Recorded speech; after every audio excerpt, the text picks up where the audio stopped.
Saya Sintia Rompas masih menemani Anda di Kompas Petang. Wakil Ketua Umum Partai Golkar Aceh Hasan menanggapi rencana pemanggilan Kaesang oleh KPK soal dugaan gratifikasi jet pribadi.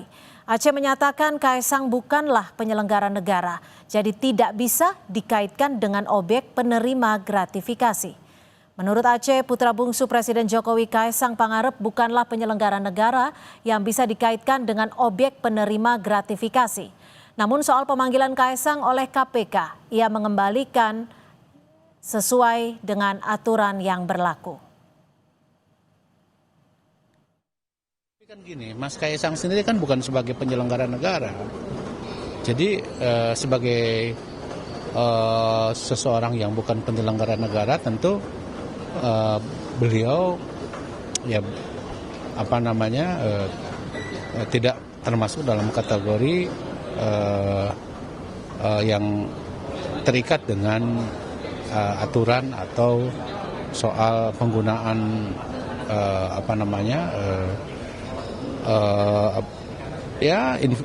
sesuatu yang sifatnya misalnya bisa mengikat kepada para penyelenggara negara itu. Gitu.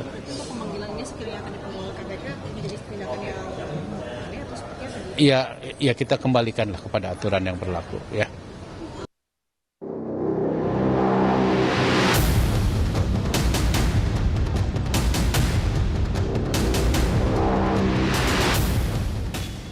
Penggunaan jet pribadi untuk bepergian ke Amerika Serikat oleh anak bungsu Presiden Jokowi sekaligus Ketua Umum PSI Kaesang Pangarep dan istrinya Erina Gudono terus menuai sorotan. Komisi Pemberantasan Korupsi KPK berencana memanggil Kaesang untuk diminta klarifikasi penggunaan jet pribadi. Meski surat undangan tengah disiapkan, Wakil Ketua KPK Alexander Marwata menyatakan akan lebih baik jika Kaesang mendeklarasikan status jet pribadi yang dipakainya lengkap dengan bukti atau melaporkan dugaan gratifikasi ke KPK. Bukti pembayaran penting ditunjukkan supaya memberi kejelasan mengenai dugaan gratifikasi penggunaan jet pribadi yang digunakan Kaesang dan istrinya. Kami sih malah sebetulnya berharap ya kalau menyangkut fasilitas private jet itu saudara Kaesang sendiri yang mendeklar gitu. Mendeklar apakah fasilitas itu diberikan dalam rangka bisnis to bisnis yang bersangkutan itu selaku pemegang saham di salah satu perusahaan dan itu fasilitas dari perusahaan dan seterusnya. Atau kalau gratifikasi, bagaimana kalau yang bisa menganggap bahwa itu gratifikasi? Gampang, tinggal laporkan ke KPK. Kami nanti yang akan menetapkan. Kalau kami menetapkan bahwa itu gratifikasi, silakan ganti biayanya itu ke negara. Selesai. Sebelumnya, dosen Universitas Negeri Jakarta Ubaidillah Badrun melaporkan gaya hidup mewah putra bungsu Presiden Jokowi Kaesang Pangarep ke KPK. Ia meminta KPK mengusut harta kekayaan dan potensi gratifikasi pencucian uang dari harta Kaesang. Karena gaya hidup Kaesang dan istrinya Erina Gudono yang diduga sering menggunakan jet pribadi untuk bepergian hingga berbelanja barang-barang mewah. Gaya hidup mewah putra Presiden ini mengundang banyak pertanyaan. Lalu kami datang ke KPK untuk meminta kepada KPK agar laporan kami yang 2,5 tahun lalu lebih itu diungkap. Karena terkonfirmasi bahwa dugaan kuat pada waktu itu tentang tindak pidana pencucian uang, tindak pidana korupsi, gratifikasi, dan lain-lain itu diantaranya terkonfirmasi dengan peristiwa gaya hidup mewah ini. Saat ini publik menunggu keseriusan KPK untuk membongkar alasan dibalik pemberian fasilitas jet pribadi kepada Kaesang Pangarep yang tengah menjadi sorotan. Tim Liputan Kompas TV.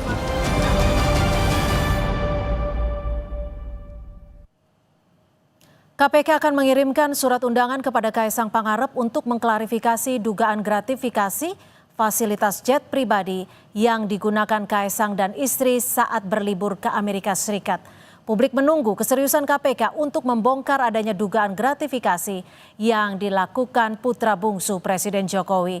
Saat ini sudah bergabung bersama kami Wakil Ketua KPK periode 2015-2019, sudah ada Bang Saud Situmorang. Selamat petang Bang Saud.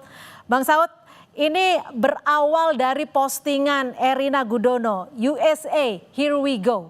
dan juga berdampak akhirnya pada kemarahan publik, pada cibiran publik bahwa diduga adanya dugaan gratifikasi. Kalau melihat kasus ini sebenarnya ada tidak sih modus gratifikasi yang diberikan melalui ataupun via anak atau via keluarga?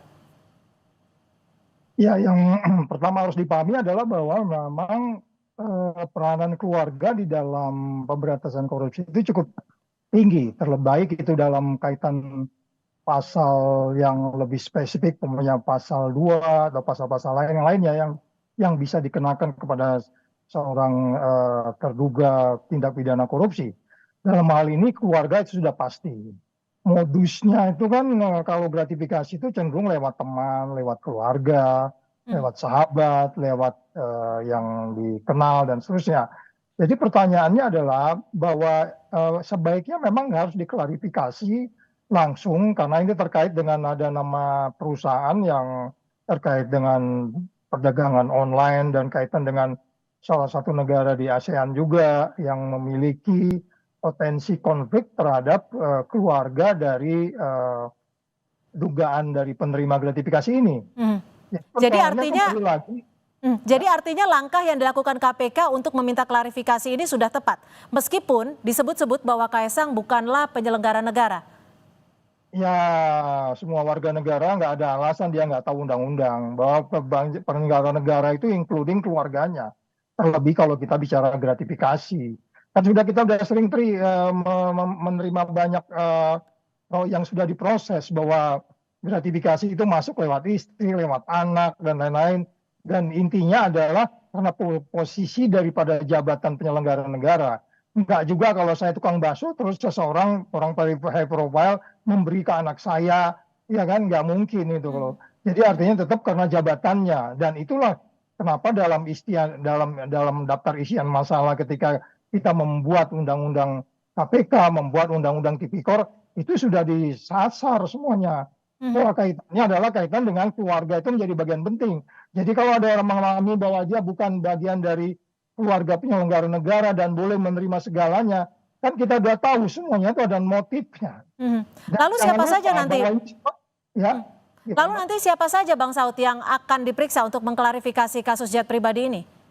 Ya banyak, nanti termasuk kalau kemarin Boyamin menyampaikan bahwa sekitar 2021 ada MOU antara kota dengan kemudian penyelenggara swasta yang diduga memberikan penyelenggara pemerintah, nanti biar KPK yang memahami itu. Bahwa nanti mensreanya, niatnya itu terlihat di sana. Bahwa kemudian ada kaitannya dengan tidak, itu harus didalami. Pintu masuk pencegahannya, ujungnya nanti itu adalah penindakan. Jadi percuma juga kalau nanti kemudian pencegahan masuk direktorat gratifikasi, kemudian tidak ada tindak lanjut penyelidikan untuk menuju kepada tindak pidana korupsi. Kalau dikatakan 30 hari, ya untuk kasus yang ini. Kasus yang lain kan disebutkan sudah berkali-kali naik pesawat, tapi nggak pernah dilaporkan.